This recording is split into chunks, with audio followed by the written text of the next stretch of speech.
Good morning, good people, fellow humans. And we spell that Huemonds, colorful nuts.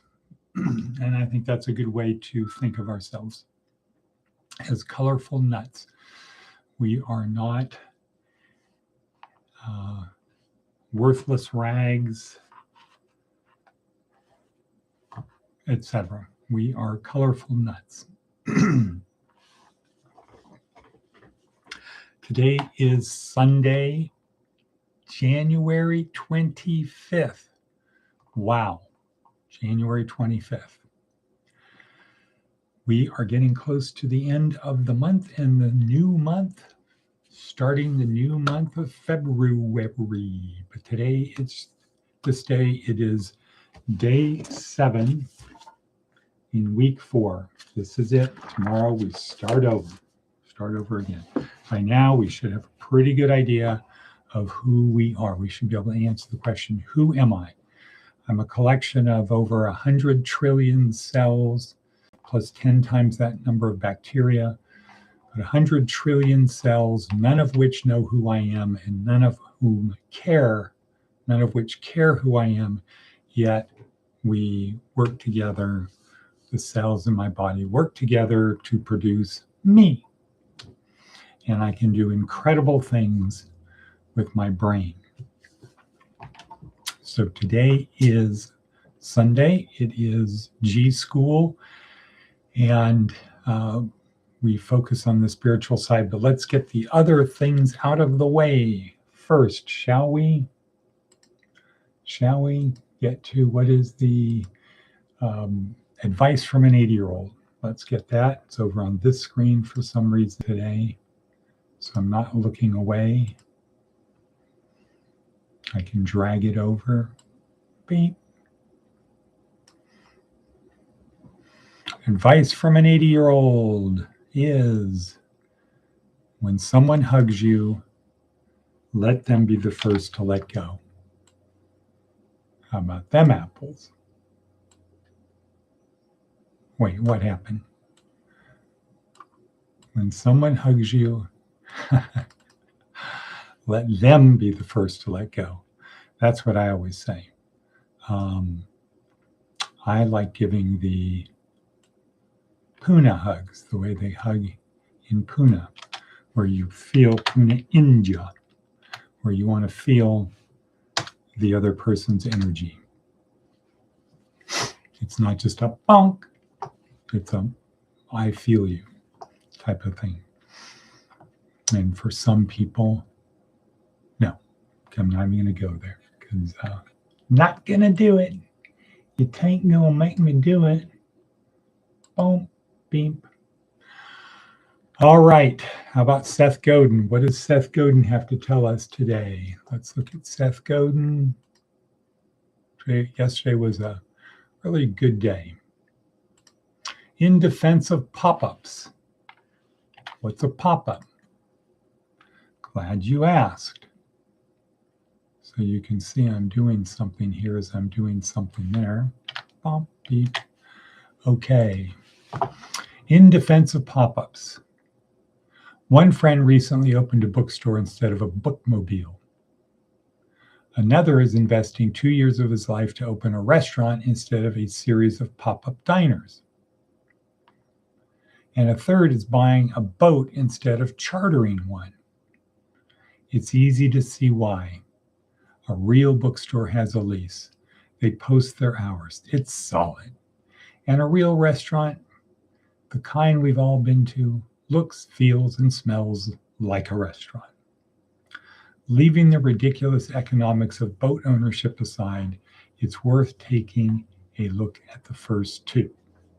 The key questions are, what asset are you building? What is the purpose of the thing you're building?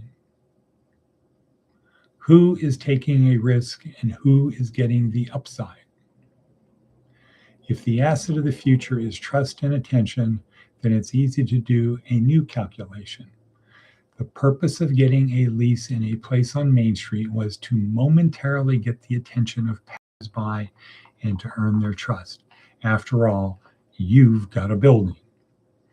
But when we shift to a permission asset, when we cherish attention and use it to build trust over time, being on Main Street might not be the best way to achieve this. The landlord gets paid regardless of whether the space does the job, and the upside is limited by the size of the space. What happens to the life of a chef when we have 6,000 people who eagerly read their pop-up updates, when each person comes to 2 or 3 dinners a year, each held at a fascinating location rented just for the night? Instead of finding diners for their restaurant, they could create dining experiences for the diners. Correct. The bookstore, imagine a route, a series of partnerships with 50 or 100 organizations that value information and exploration. A curated selection of 400 books ready to roll out at a community center, church, or school. In both cases, the hard work is earning attention and trust. It's easy to avoid that when you're passively sitting in a leased space waiting for people to come to you. This applies to musicians, filmmakers, or anyone who seeks to create magic. Earn attention and trust, spend time and money on that, and the rest will take care of itself. That's a double.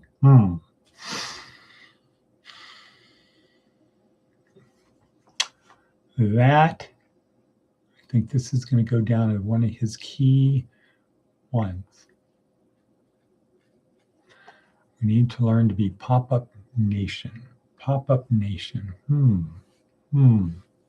Right. Really. Okay. Alrighty then.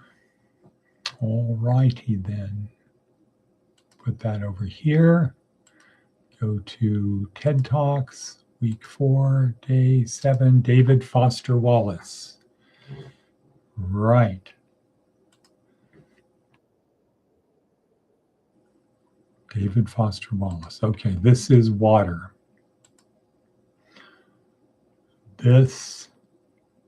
It's proper and fitting that this is the last one, day 7 of week 4.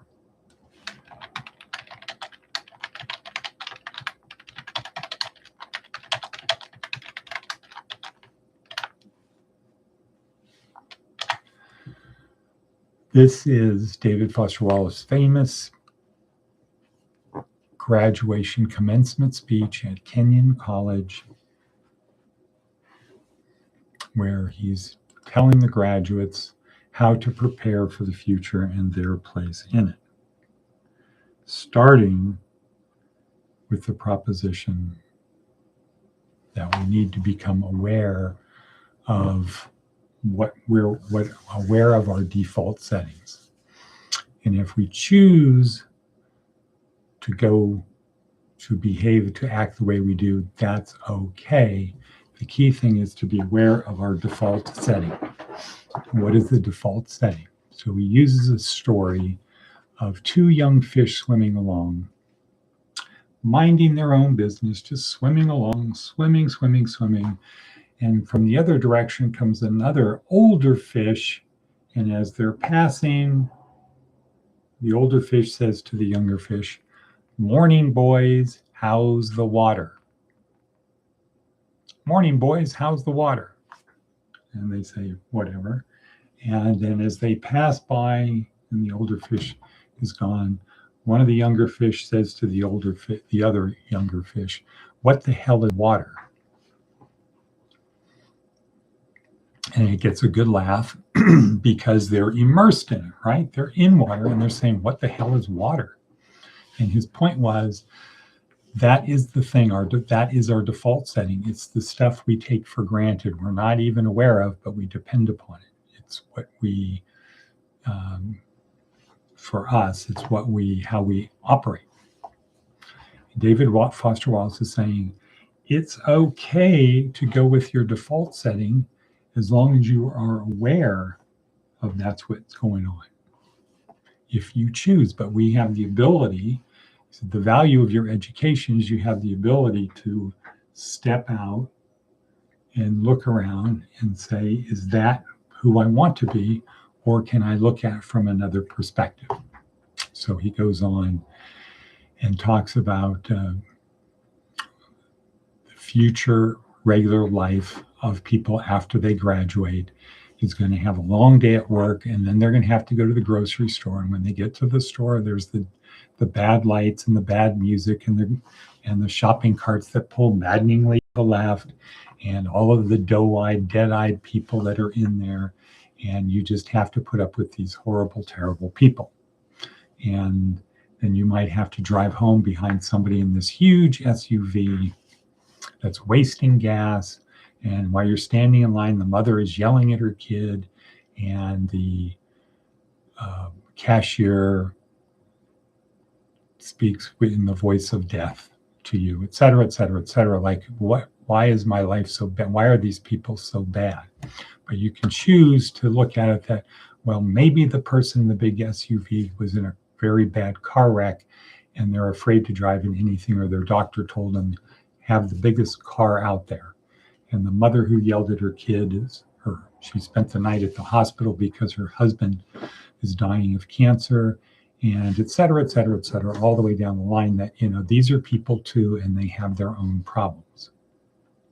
We can choose to look at from the perspective of our skull-sized kingdom that everybody is in my way, or we can choose to look at it a different way. That's it.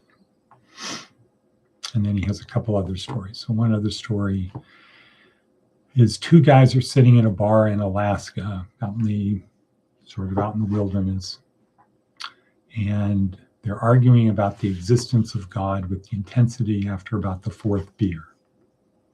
So they're sitting there drinking, their inhibitions are loosened up, and they're talking about beer. No, I did not know you were there.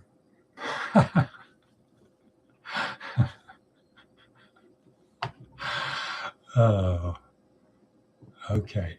So they're sitting there talking about the existence of God, and the atheist says, hey, look, it's not like I haven't tried that whole God thing. Just last week, I was out there and I got lost, and it was freezing and a storm was on me, and I got down on my knees and I said, God, if there is a God, save me. And the other guy says, well, there you have it. You're here. And he said, no, just a couple of Eskimos came along and they showed me the way back. And David Foster Wallace points out in that moment, both guys felt they were right. The atheist felt it wasn't God that saved me. It was two guys came along and they showed me how to get back. And the non-atheist's position was, well, the only reason they were there is because God put them there. That's how they got there. And the point of the story is that we tend to take that would be an example of our default setting where we take it with us. If we're an atheist, we see the world through that lens. If we're not an atheist, we see it through that lens. David Foster Wallace, during this commencement speech, is talking about, we can take those off if we choose to and look at the world in a different way. We can choose to be different. That's the value of a good education, is you have the ability to do other things. And he ends with an admonition for people to become aware that you're going to worship something. Everybody worships something. You get to choose what you worship, but you are going to worship something. It's part of your default setting. And it could be, as he says, JC or Allah or the great Wiccan mother god. Could be any of those things. And the thing about those is that's good because they're good. On the other hand, if you don't worship any of those, you might worship money or power or looks or status. And he says, the problem with those is you never have enough. If you worship money, you're going to feel you never have enough money. If you worship looks, you're going to feel you're always ugly. Whatever it is that you worship, you're always going to be pursuing it. You're never going to have enough.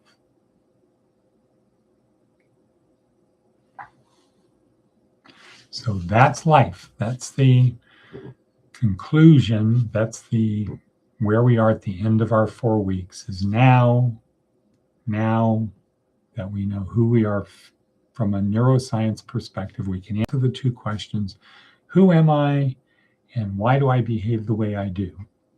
Now that we can answer those questions, who am I, and why do I behave as I do?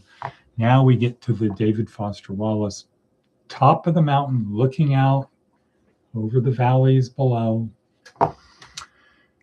and we get to decide what is our default setting. We get to recognize we have a default setting, and do I want to continue with that default setting, or do I want to look and maybe perhaps change it, have a different default setting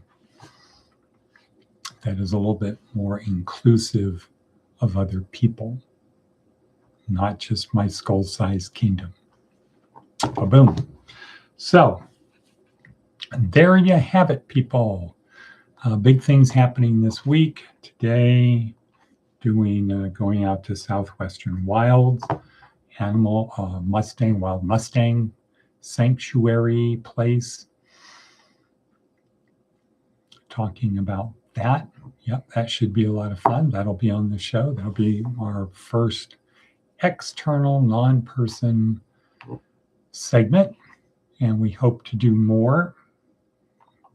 We have two people now who have the selfie stick for outside things. One is Maticus von Atticus. Got to get him out there. And we could have Coyote Jack involved with that. Next, we have, let's see, what else? So we've got that going today. Got a couple good guests for this week's show. Need to start promoting it. Pancake breakfast in 4 weeks, 3 weeks. That will be good, cool, interesting, right? We need to start promoting it everywhere to get people there. What else? Well,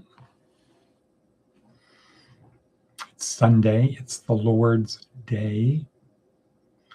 The day in the Christian mainline Christian is the Lord's Day that the Christian religion is based upon, not the Jewish religion. The thing that focuses on Jesus as the fulfillment of the scriptures, as he says in, Mark, I think, talking about Isaiah is now fulfilled.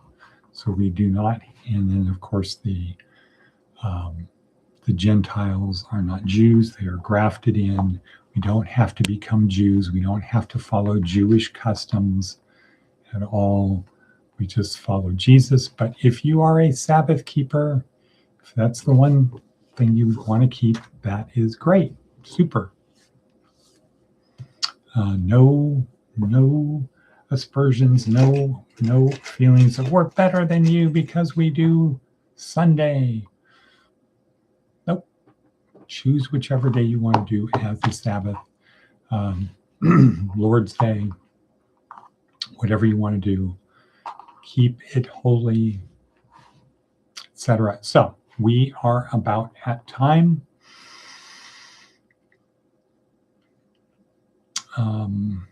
Important thing, I think, is love God with all your heart and mind and soul. Love one another as Jesus loved us. And make disciples of all nations. Right.